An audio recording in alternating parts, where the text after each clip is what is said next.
aos Coríntios capítulo 2, irmãos, nessa série de mensagens que eu chamo de Renovando a Esperança. Essa é a sexta mensagem nessa série, baseada em 1 Tessalonicenses. Mas vocês estão afiados, né? Estou com medo aqui, não vou pregar, vocês já sabem. Caramba! 1 aos Tessalonicenses, né? Eu estava pensando aqui, primeira carta aos Tessalonicenses, mas vocês, amém, vamos lá, vamos juntos. Hoje, o poder transformador da palavra de Deus é o tema da mensagem de hoje. O apóstolo Paulo pregou, como eu tenho ensinado aqui, apenas 3 semanas em Tessalônica. Depois ele foi expulso daquela cidade por uma multidão enfurecida, não é? Ele pregou a palavra de Deus, a turma ouviu, não gostou do que ele falou, perseguiu e o expulsou da cidade. Mas ele deixou para trás um grupo de convertidos. Esse grupo de convertidos formou uma igreja. E aí ele escreveu essa carta para encorajá-los diante da oposição. Então vamos ver aí 1 aos Tessalonicenses 2, a partir do versículo 13. Também agradecemos a Deus, sem cessar, o fato de que, ao receberem de nossa parte a palavra de Deus, vocês a aceitaram, não como palavra de homens, mas conforme ela verdadeiramente é, como palavra de Deus, que atua com eficácia em vocês, os que creem. Porque vocês, irmãos, tornaram-se imitadores das igrejas de Deus em Cristo Jesus, que estão na Judeia. Vocês sofreram da parte dos seus próprios conterrâneos as mesmas coisas que aquelas igrejas sofreram da parte dos judeus, que mataram o Senhor Jesus e os profetas, e também os perseguiram. Eles desagradam a Deus e são hostis a todos, esforçando-se para nos impedir que falemos aos gentios e estes sejam salvos. Dessa forma, continuam acumulando seus pecados sobre eles. Finalmente, acumulando seus pecados sobre eles, finalmente veio a ira de Deus. Só até aí, irmãos. Há um jornalista americano de Nova York chamado A.J. Jacobs. Esse camarada é interessante porque ele escreve livros sobre experiências que ele vive. Experiências que ele vive. Por exemplo, ele quis escrever um livro sobre moradores de rua. Ele foi morar 1 ano na rua. Depois ele escreveu um livro. Aí ele inventou de escrever um livro sobre a Bíblia. Como é que é viver a Bíblia, cumprir todos os mandamentos da Bíblia. Ele não é um cristão. Ele leu a Bíblia em 3 semanas. Em 3 semanas ele leu a Bíblia. Ele extraiu da Bíblia vários mandamentos, várias orientações, vários preceitos do Velho Testamento, tá, irmãos? Do Velho Testamento. Em 2007 ele escreveu um livro intitulado Um Ano Vivendo Biblicamente. É um livro, vamos dizer assim, cômico, tá? Ele então foi para as ruas viver biblicamente. Então ele começou a usar roupas com tecidos daquela época. Ele tocava chofar. Ele leu em algum lugar na Bíblia que o homem tem que deixar a barba crescer. Na verdade, o texto de Levítico diz que o homem tem que deixar algumas pontas da barba crescer. Como ele não sabia quais eram as pontas, ele deixou a barba toda crescer, não é? Ele andava com um cajado, vestindo aí uma túnica, não é? Ele viveu 1 ano assim, 1 ano, não é? Ele tinha mais de 700 regras catalogadas que ele tinha que cumprir, e a maioria delas, como eu já disse, Velho Testamento, não é? Um dia um homem o encontrou no Central Park, lá em Nova York, e perguntou o que ele estava fazendo. Vestido desse jeito, estranho, né? O que ele estava fazendo? Aí ele explicou para o homem. Então o homem perguntou se havia uma regra que ele ainda não tinha obedecido. Então Jacobs puxou um pouco de pedras que ele tinha dentro da bolsa dele, e ele disse que não tinha tido a oportunidade de apedrejar alguém que tinha cometido adultério, né? Conforme a lei, né? Então o homem admitiu para ele que tinha cometido adultério, né? Então Jacobs disse: oba! Né? Com a mão cheia de pedra. Aí antes que ele jogasse no homem, o homem tirou as pedras da mão dele e jogou em Jacob. Aí Jacob lembrou do mandamento, né? Olho por olho, dente por dente. Então jogou pedra de volta no outro homem, uma coisa louca. Claro, irmãos, Jacob, esse jornalista aí, realizava essas experiências para escrever um livro engraçado, e ele conseguiu seu objetivo. Mas ele disse que a leitura da Bíblia não o levou a acreditar em Deus, mas mudou a maneira dele respeitar a fé de outras pessoas. Ele relatou até que encontrou algo muito poderoso nos rituais sagrados. Por exemplo, ele é um trabalhador compulsivo. Então ele descobriu na Bíblia que deve-se descansar um dia por semana. Ao longo desse ano, ele tirou um dia da semana para descansar, e ele relata que o seu nível de estresse baixou consideravelmente. Claro, o experimento de Jacob foi falho desde o princípio, porque ele não entendeu que a Bíblia não é um livro de regras. A Bíblia não é um livro de regras. A Bíblia é uma carta de amor de Deus para você. Se você apenas ler a Bíblia em busca de regras, você vai encontrar regras. Mas se você ler a Bíblia à procura de Deus, você vai encontrar Deus. Então Jacobs perdeu aí o grande ponto, a grande questão da Bíblia, porque as Escrituras dizem: quem não tem o Espírito não aceita as coisas que vêm do Espírito de Deus, pois lhes são loucura. Mas a experiência de Jacob revela o que muitas pessoas modernas pensam sobre a Bíblia. Elas pensam que a Bíblia é um livro antigo, arcaico, cheio de regras ultrapassadas ou regras impossíveis de se manter. Mas para aqueles de nós que conhecemos Deus, que amamos Deus, nós sabemos que este livro é mais atualizado do que o jornal que vai sair amanhã de manhã. A nossa nação, nosso Brasil, está perdendo a bússola moral, porque muitos dos nossos líderes não consideram a Bíblia como um guia confiável para a verdade.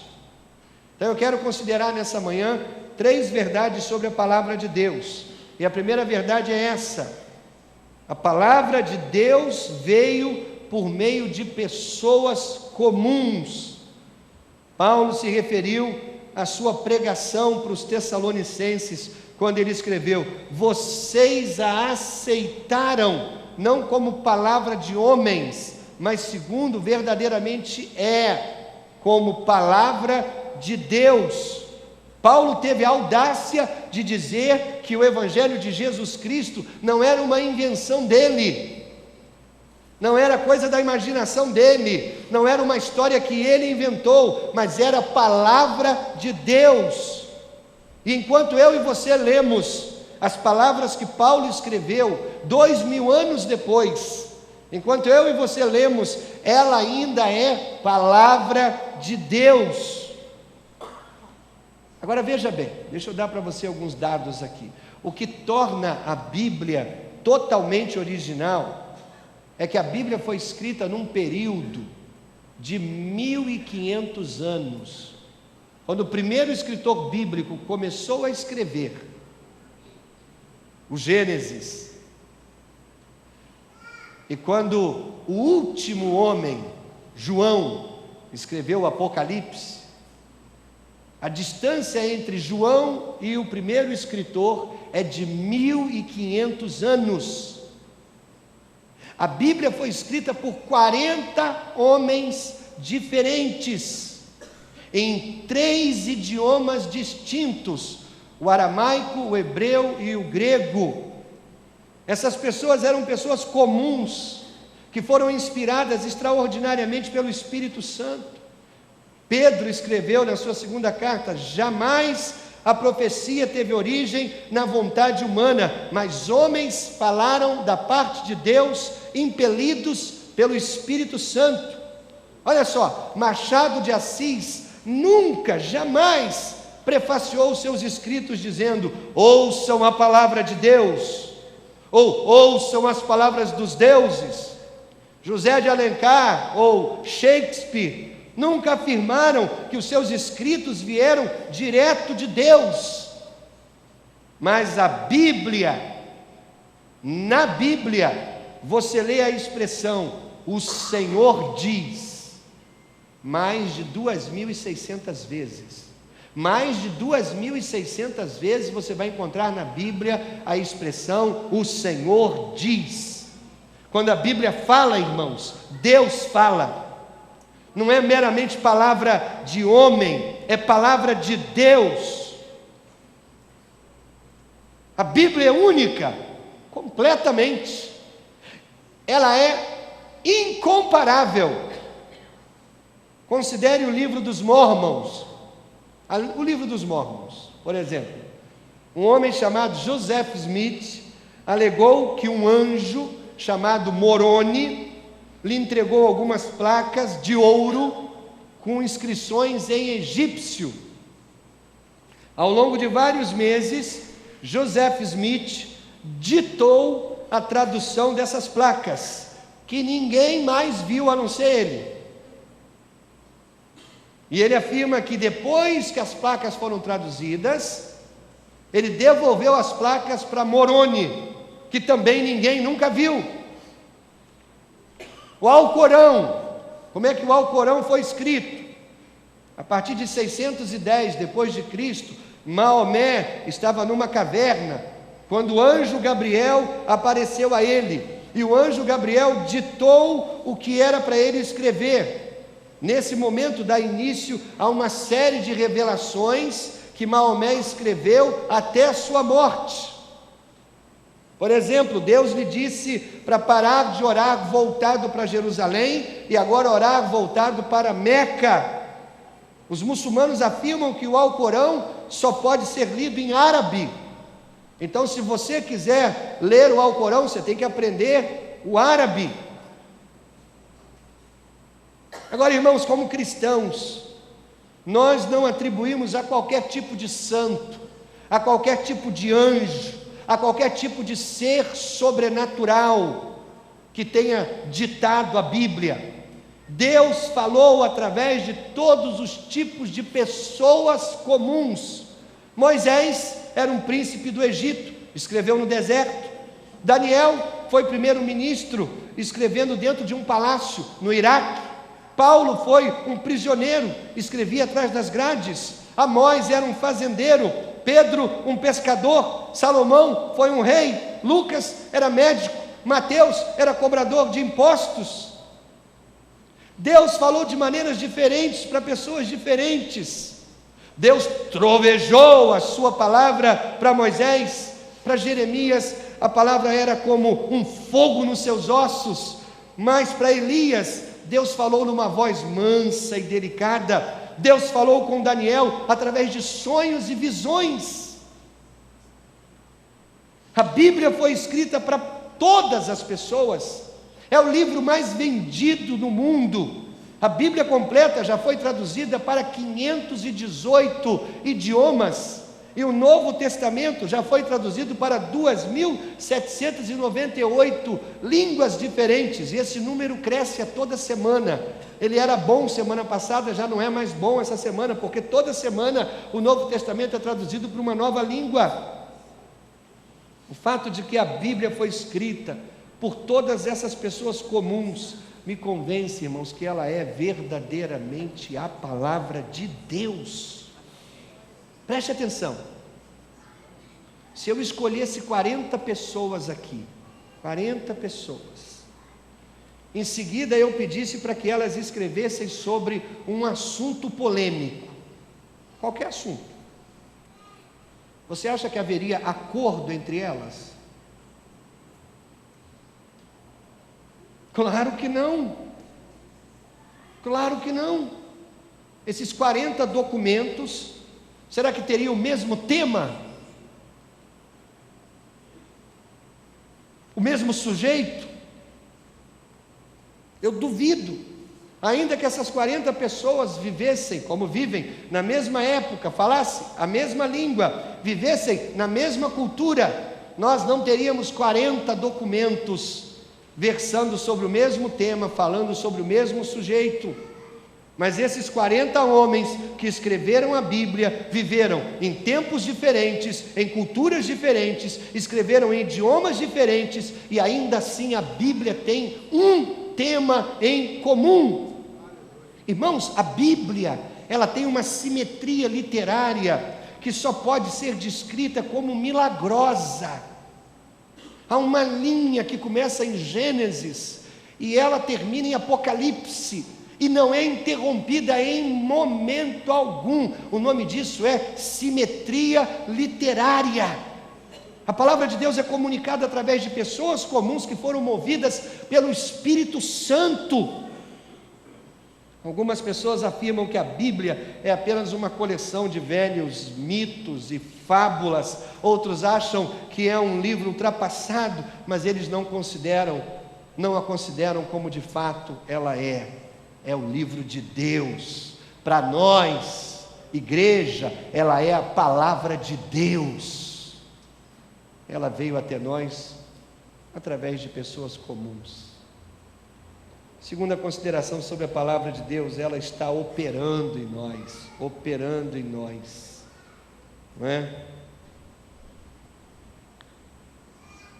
Em frente à estação de trem, tinha uma igreja, dessas igrejas pentecostais, não é? Estava tendo lá uma reunião, sabe como os pentecostais fazem, não é? Aquelas reuniões, muito glória a Deus, aleluia, e muitos sons e gritos, e um homem estava parado sobre a plataforma do trem, do outro lado da rua lá, essa igrejinha, vem um bêbado, o bêbado para e pergunta, o que está acontecendo? E o homem era crente, o homem disse, Deus está operando, e o crente disse, mas ele não podia usar anestesia? Quando a palavra de Deus opera em nós, é algo que vem de dentro para fora. A mudança começa lá dentro, lá no coração. Paulo continua aos Tessalonicenses, mas segundo verdadeiramente é, como palavra de Deus que atua, ela age com eficácia em vocês, os que creem. Ela age, ela atua. Quando você está com sede, você bebe água, logo em seguida,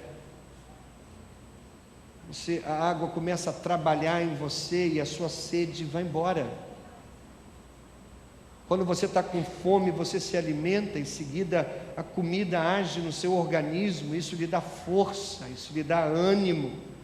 Quando você respira, o oxigênio entra em seus pulmões, ele age em você, gerando energia. Então, sem água, sem comida, sem oxigênio, você morre. A palavra de Deus é ainda mais importante. Jesus disse a Satanás, nem só de pão viverá o homem, mas de toda a palavra que procede da boca de Deus. A Bíblia, irmãos, é como a água que sacia a sede espiritual, é como o pão que nutre a alma, é como o oxigênio que lhe dá a vida de Deus. Olha o que diz Hebreus 4, 12 e 13: pois a palavra de Deus é viva e eficaz, e mais afiada que qualquer espada de 2 gumes, ela penetra ao ponto de dividir alma e espírito, juntas e medulas, e julga os pensamentos e intenções do coração. Nada em toda a criação está oculto aos olhos de Deus, tudo está descoberto e exposto diante dos olhos daquele a quem havemos de prestar contas. Essa é a atuação da palavra de Deus. Uma vez que esta é a palavra de Deus, a gente tem que ter cuidado, irmãos, para não criticar o autor da palavra. Uma mulher que se achava uma boa crítica de arte, né? Ela foi visitar um museu, e enquanto ela visitava esse museu, ela tinha comentários sarcásticos, comentários ácidos sobre a maioria dos quadros, das pinturas penduradas nas paredes, não é? Então ela se aproximou de um quadro e disse para o guia: nossa, essa imagem nesse quadro é muito superficial, é muito bruta, é muito sem beleza. Que quadro é esse? E o guia disse: minha senhora, isso é um espelho. Irmãos, a Bíblia não é apenas, não nos dá apenas uma imagem de Deus. A Bíblia nos dá uma imagem de nós mesmos. Ela penetra em nosso coração, ela vai fundo em nós e revela quem nós somos. Quando você lê a Bíblia em busca de Deus, você o encontra.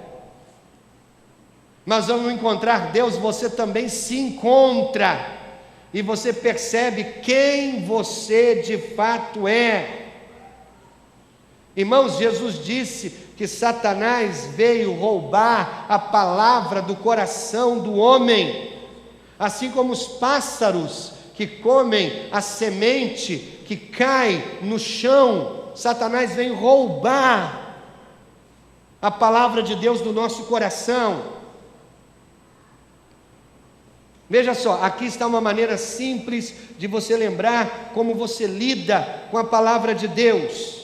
Com a mão esquerda, você vai tentar segurar a sua Bíblia. Não precisa fazer agora não, eu vou fazer para você, eu pago o mico agora. Com a mão esquerda, então vamos lá, olha, o primeiro dedo, que é o polegar, é ouvir a palavra de Deus. Você não consegue segurar só com o polegar, não tem como segurar. Então, se a única Bíblia que você tem na sua semana é ouvir o sermão do seu pastor, você está no sal. Porque ela não vai ficar no seu coração.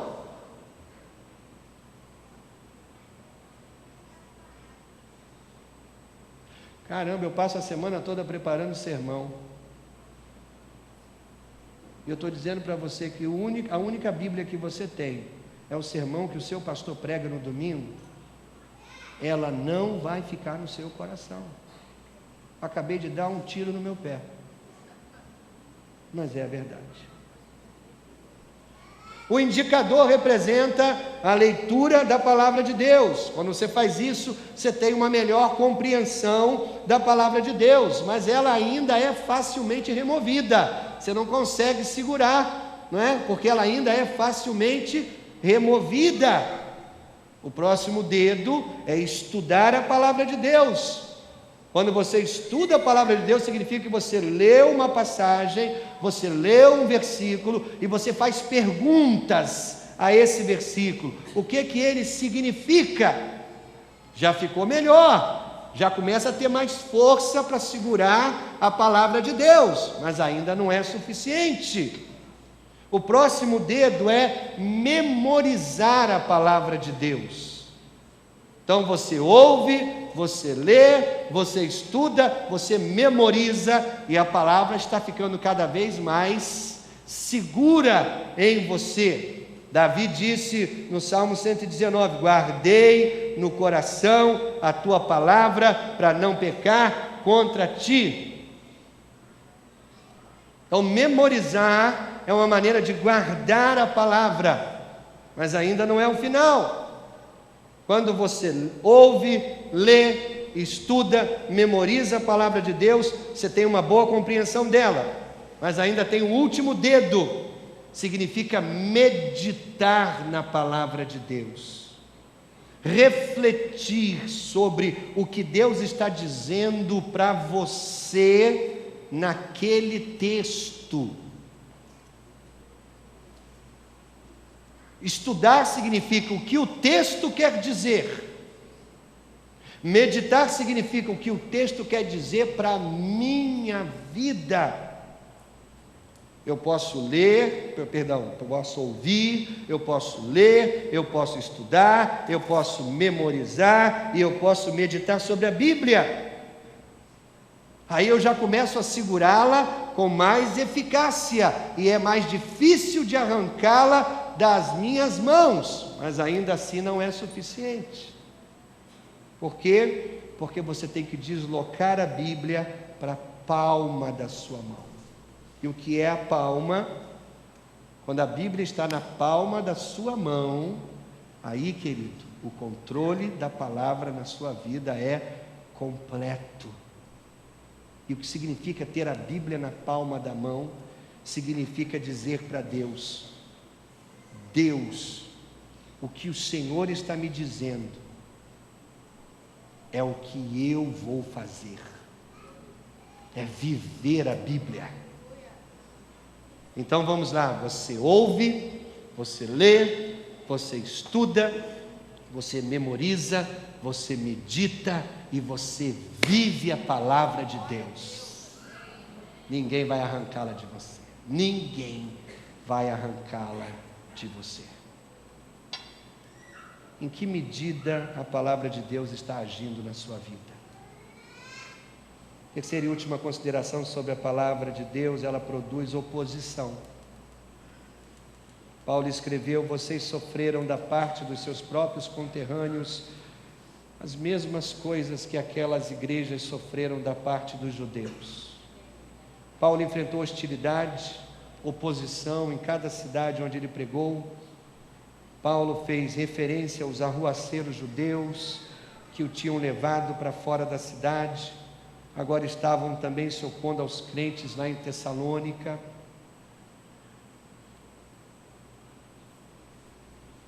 Um pregador famoso veio aqui na cidade, numa outra igreja. Aí eu pensei assim: rapaz, esse camarada está na mídia, esse camarada representa os evangélicos, pelo menos na mídia. Eu vou lá ouvi-lo.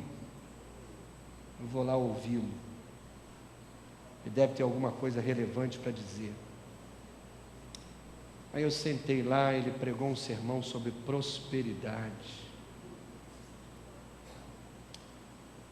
Eu tive vontade de apedrejá-lo. Confesso aos irmãos. Um sermão que fez todo mundo sair de lá confortável. Sabe como? Confortável. Isso aqui é palavra. Precisava dessa palavra na minha vida. Puxa vida, irmãos, eu leio. A gente está estudando às terças-feiras, no Tadel, a vida do apóstolo Paulo. Esse homem, quando chegava numa cidade, pregava a palavra de Deus. Ninguém dava oferta de 10 mil reais para ele. Ninguém trazia ele de avião.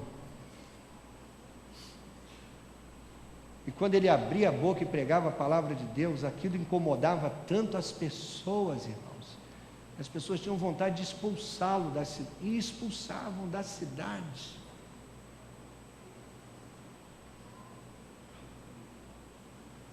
Esses dias alguém mandou um vídeo para mim, da mensagem do pastor Paulo Júnior. E o Paulo Júnior falava algo que não tem jeito. Infelizmente é verdade. A gente, eu e você, a gente, é a pior geração de crentes que já existiu na história da igreja. Nós somos a pior geração, a pior geração. De crentes fracos, de crentes frouxos, de crentes corruptos, de crentes hipócritas, de gente mentirosa, caloteira, atrás de prosperidade financeira, ignorando a palavra de Deus que fala de mudança de caráter, que fala de mudança de vida. A gente quer conforto, a gente quer conformidade com o mundo e esquece que a palavra diz: não sejam conforme esse mundo, mas transformai-vos pela renovação da vossa mente. A gente é a pior geração de pais, de maridos, de esposas, de filhos, a pior geração de líderes, a pior geração de pastores, de ministros, a pior geração. Sabe por quê, irmãos? Porque a gente está distorcendo a palavra de Deus, porque os púlpitos estão cheios de gente pregando o que o povo quer ouvir, o que o povo quer ouvir. As igrejas que mais crescem, que mais atraem pessoas, que mais seduzem as pessoas, são as igrejas que pregam esse evangelho satânico da prosperidade. E o pastor tem que ser o ícone da prosperidade. Ele tem que morar na melhor casa da cidade, andar com os melhores carros, porque assim ele vai provar com a vida dele que a prosperidade funciona.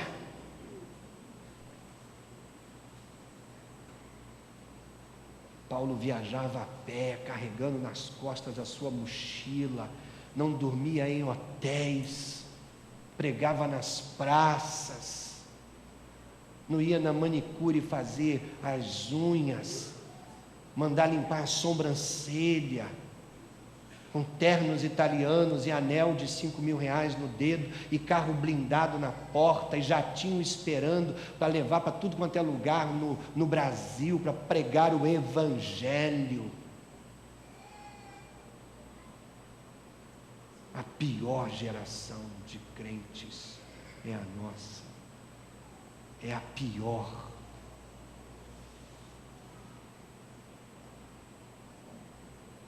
A gente não enfrenta nenhuma hostilidade, irmãos. O que a gente enfrenta, irmãos, a mídia batendo na gente, é brincadeira, irmãos.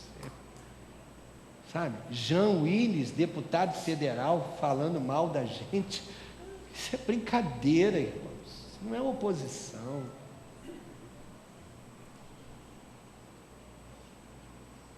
Existem 3 razões pela qual a palavra de Deus enfrenta oposição. 3 razões. Primeiro, o Evangelho expõe a feiura do pecado. A Bíblia ensina que o coração do problema humano é o problema do coração humano. O coração do problema humano é o problema do coração humano. Todos nós somos pecadores. Jeremias escreveu: o coração é mais enganoso que qualquer outra coisa e sua doença é incurável. Quem é capaz de compreender? Abra os jornais, acesse os sites de notícias. O que você lê? Violência, malícia, corrupção. Irmãos, o problema do Brasil de hoje não é corrupção, não. O problema é pecado. Pecado. Os evolucionistas sociais dizem que a humanidade está ficando cada vez melhor, a educação, a tecnologia estão movendo a humanidade para um lugar de harmonia, de bondade, de entendimento. Isso não está acontecendo. Nós estamos vendo mais e mais atos de horror e de terror praticado pelas pessoas. Eu tenho uma má notícia para você e também uma boa notícia. A má notícia é essa aqui: o salário do pecado é a morte. Essa é a má notícia. Péssima notícia. Mas eu tenho uma boa notícia para você. Mas o dom gratuito de Deus é a vida eterna em Cristo Jesus, nosso Senhor. É a melhor notícia. Se o problema é o pecado, a solução é Jesus. O Evangelho revela a feiura do pecado humano. Você coloca uma roupa bacana, você joga um perfume cheiroso, você penteia seu cabelo e faz o corte da moda. Vai lá, manda fazer a barba bacana. Mas isso não esconde a feiura do seu pecado. Segundo, a palavra de Deus gera oposição porque o Evangelho perdoa pecadores indignos. Estranho isso, né? A palavra de Deus gera oposição porque o Evangelho perdoa pecadores indignos. O Evangelho anuncia que qualquer pessoa pode ser salva quando ela vier a Jesus, independente de quão má ela seja. Qualquer pessoa pode ser salva. Isso as pessoas lá fora não aceitam. E por incrível que pareça, dentro da igreja tem gente que não aceita.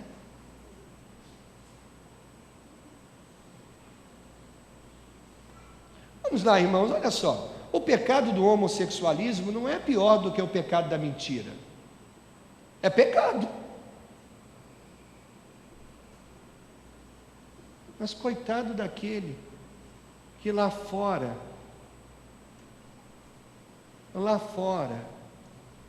caiu no homossexualismo. Aí ele entra para a igreja. Deus transforma o comportamento dele, mas a luta interna dele continua. Claro, ele está na carne, e estar na carne é estar sujeito às paixões da carne. Ele vai lutar com isso a vida toda, a menos que Deus faça um milagre. Mas milagre é exceção. Quem aqui está livre das suas fraquezas? 100% livre das suas fraquezas? Quem ousa dizer, eu estou 100% livre das minhas fraquezas? Não, eu tenho 100% de chance de vencer a minha fraqueza, quando estou em Cristo, mas a fraqueza continua lá. Mas dentro da igreja, irmãos, ai daquele, coitado, que ele sempre vai ser visto de maneira pejorativa, duvidosa. Será que mudou mesmo? Será? Antes de querer tirar o cisco do olho do seu irmão, tira o poste dos seus olhos.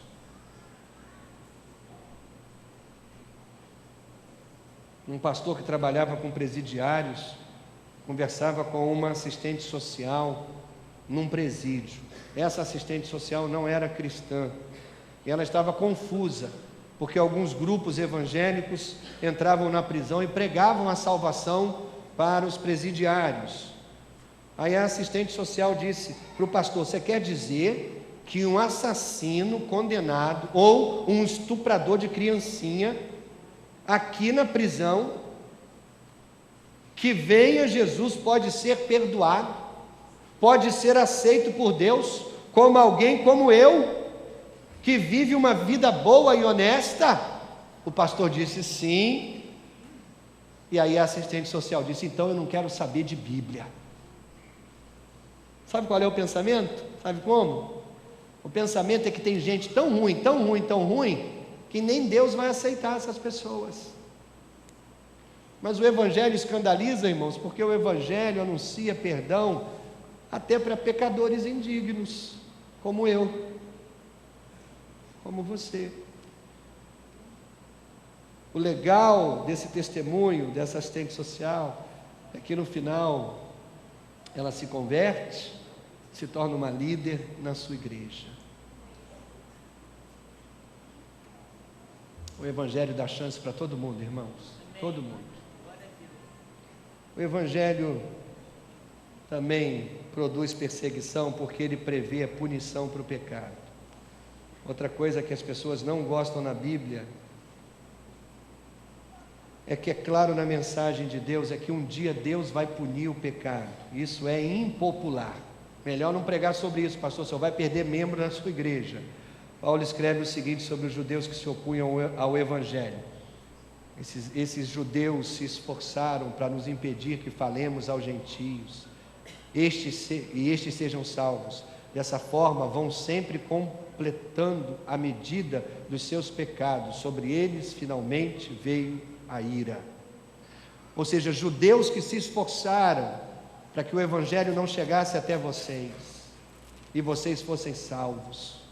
Eles estão acumulando sobre eles pecados, e um dia a ira de Deus virá sobre eles. A maioria das pessoas não gosta de ouvir sobre o inferno. O inferno é o último castigo de Deus pelo pecado. Jonathan Edwards foi um grande pregador avivalista no século XVIII, nos Estados Unidos. Veja bem, ele não era um pregador sem formação, não. Ele era um homem letrado, ele tinha vários títulos acadêmicos. Um dos seus sermões mais famosos chama-se Pecadores nas mãos de um Deus irado. Talvez a gente precise ouvir mais sermões como esse, para a gente ter um verdadeiro avivamento espiritual no nosso Brasil. Pecadores nas mãos de um Deus irado.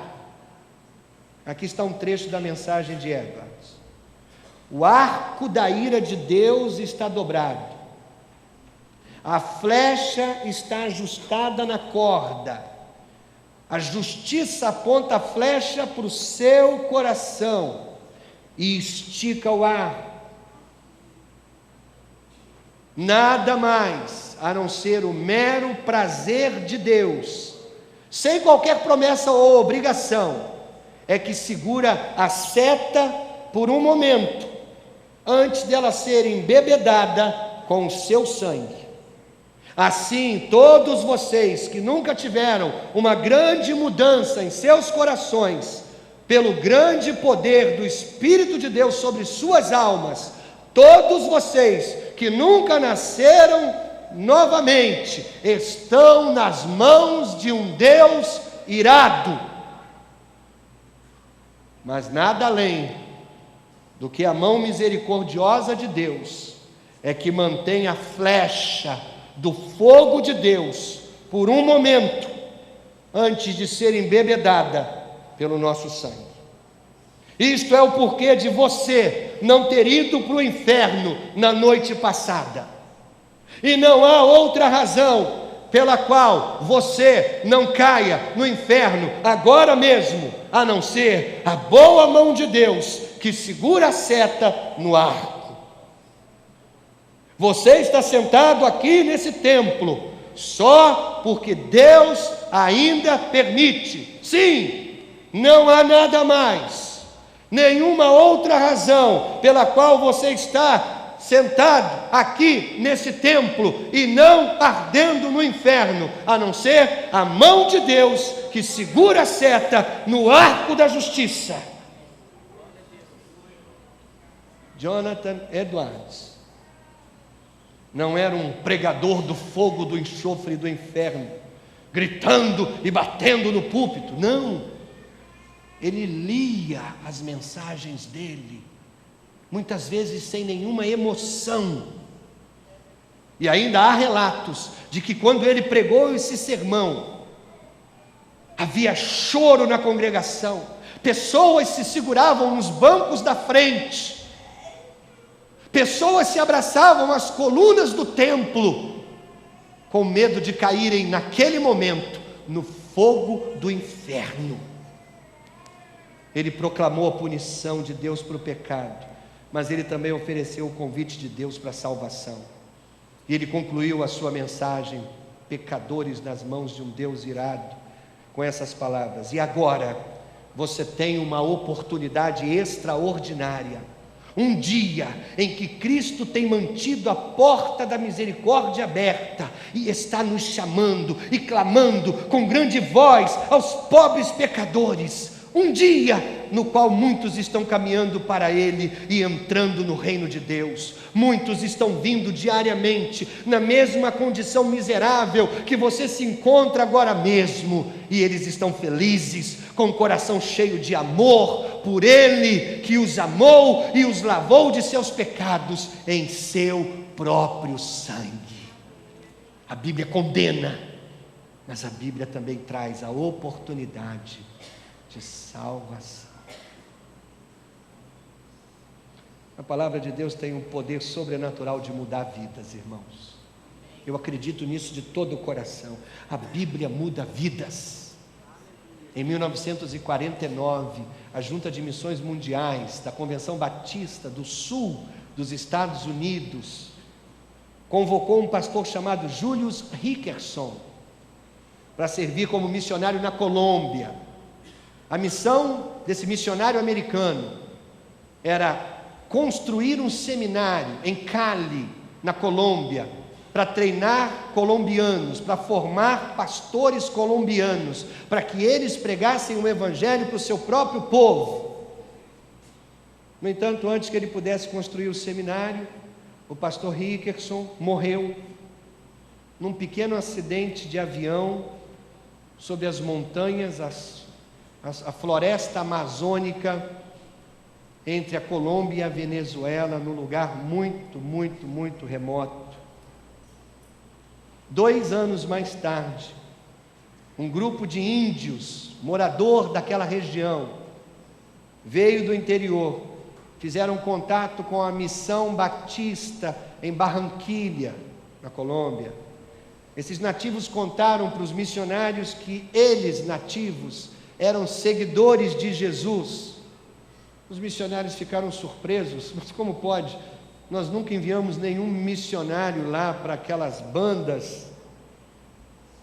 Então eles perguntaram aos nativos: como vocês ouviram do Evangelho? E aqueles novos crentes explicaram que eles tinham encontrado um livro que veio do céu.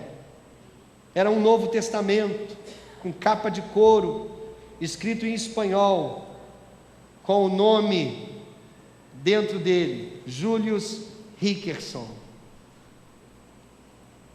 Apenas um membro da tribo sabia ler espanhol, e esse membro leu o Novo Testamento em várias aldeias, e todos os nativos daquelas aldeias se tornaram cristãos. Várias igrejas foram abertas naquelas aldeias, usando nada mais do que o modelo neste livro do céu. Julius Hickerson morreu num acidente de avião antes que ele pudesse construir o seminário, mas a Bíblia sobreviveu, e esses nativos entregaram suas vidas a Jesus simplesmente pela leitura deste livro. Irmãos, este é o poder de mudança da palavra de Deus.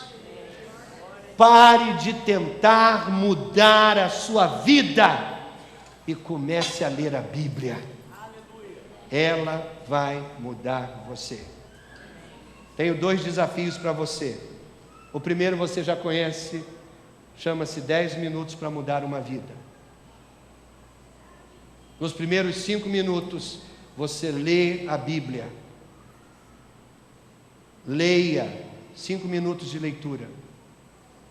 Depois você tem um caderno e você tem uma caneta.